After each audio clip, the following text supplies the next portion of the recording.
In honor of Java's 30th birthday this year and the much anticipated upcoming release of Java JDK 25 long-term support.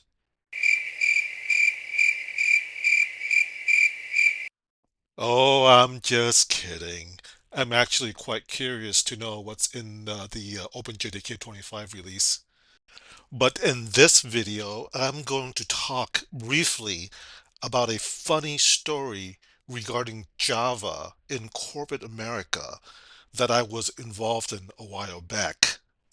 It's a funny story now upon reflection, but it was a hilarious tragedy at the time. And by sharing this story, perhaps you all can gain some useful knowledge from it. Okay, here we go. Some years ago,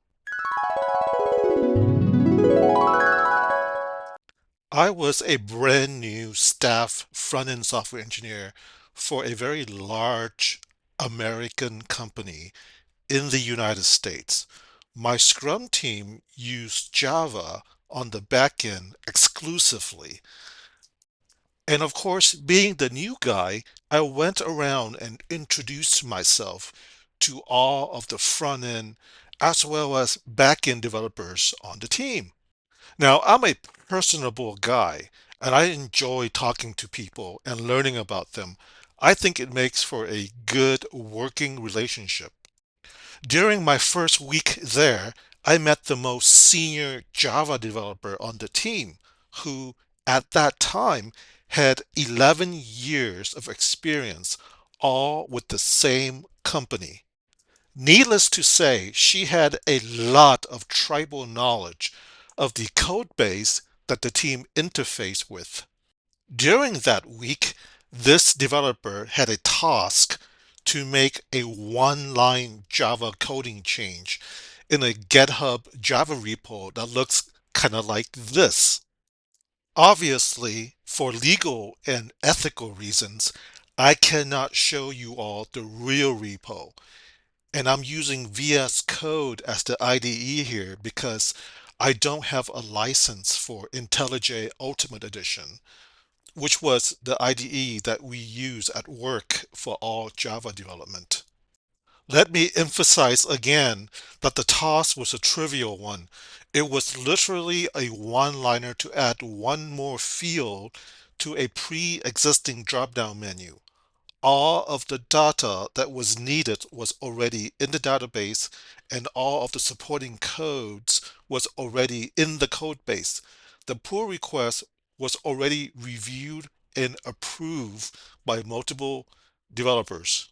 The pull request branch was successfully merged and promoted up the pipeline after the PR was approved, and the deployment to our cloud was successful, had no errors whatsoever.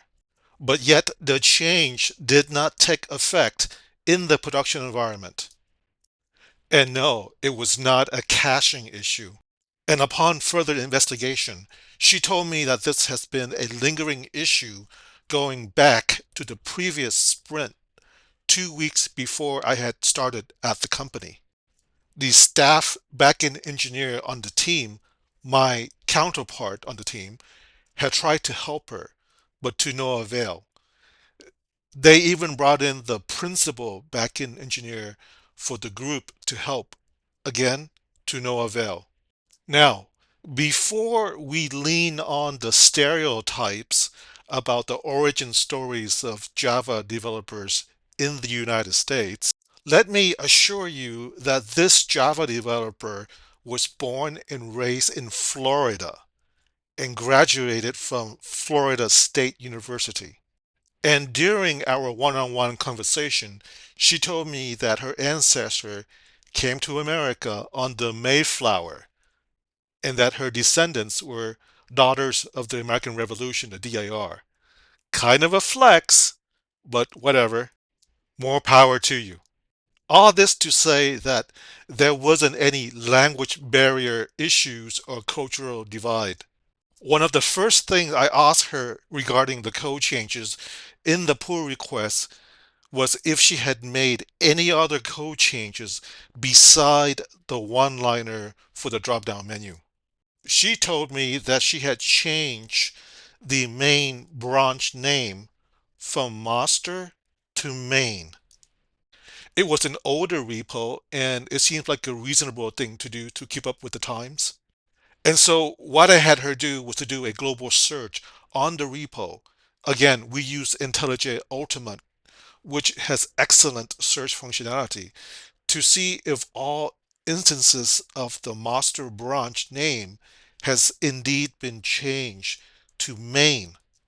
Meanwhile, the back-end staff engineer and myself would investigate our infrastructure outside of this code repo to make sure that there were no issues. And after an exhaustive search, we couldn't find any issues.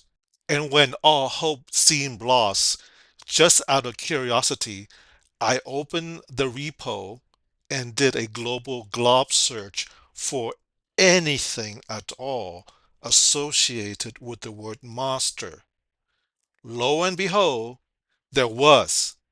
The master branch name was still being referenced in the configs. And after further investigation by the staff, backend engineer, and a Java developer, this was indeed the culprit. Obviously, this was clearly not a Java issue nor a technology issue. But the moral of the story here, I think, is that always verify what people tell you, no matter how much experience they have or who they are. I actually blame myself for not verifying what was in the code base initially. So I hope you got something out of my amusing litter story. Thank you for watching. I'll see you next time. Goodbye for now.